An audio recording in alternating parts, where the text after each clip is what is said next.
this is awesome. This is fantastic. Can you tell us a little bit about this rip that you haven't talked about already to 1,000 people? Probably not, but I'll tell you about it. This is I'm going to show Starry Night. First went up in 1990.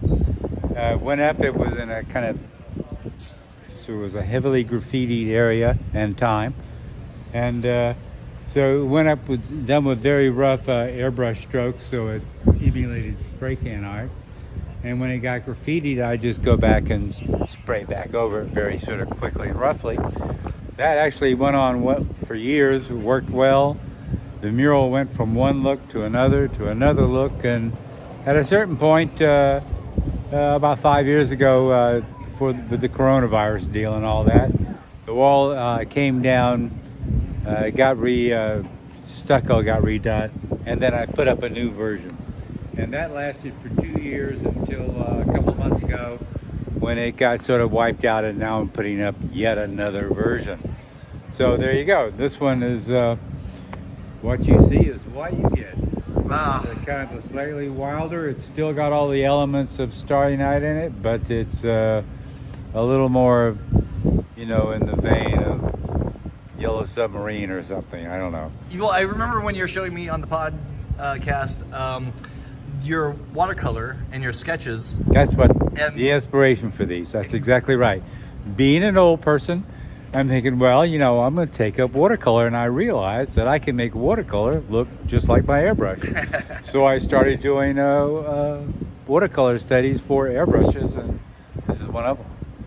I love it. I love it. I think it is now officially the best mural in Venice. I think it's really good. I mean, based on those drawings that you showed me on that podcast, and then this was the idea, and I loved it on paper, and on the wall, it looks magnificent. Yeah. Well, thanks for that quick interview. Sure. I know that there's 1,000 people that want to talk to you about a million things I love it. while you're Fine. here. I like to spread the word. Yeah, I love it. Thanks, Rip. The hard part. Yeah, well, your line work, though, too, with the sharp lines and everything. Yeah, it's also a lot easier because it's airbrush. But, like, how it looks like from this angle that it's so sharp and crisp. Thank you. And it looks, it does, it is. Yeah, it's all real fuzzy, and it's airbrush stuff, so, I love it. it works. Yeah. I'm a big fan. I love where you take your new artwork. You're always, not to say you know everything, but I've never seen an image like this before. Yeah. It's original imagery. Hopefully I can come up now with something completely new and different. I love it. I think it brings a happiness and a pop and newness. I've never seen anything that looks like this before. And that's, I think, with art, is always trying to create new images. And with the opalescent stuff, with the greens and the purples and the pinks, it looks like they had some of a seashell almost. And some iridescent. There's a real aquatic quality to all of it. It's almost like underwater flowers, right? And you got the water theme with the bubbles and so it has, and the evergreen looks like a seaweed, like kelp.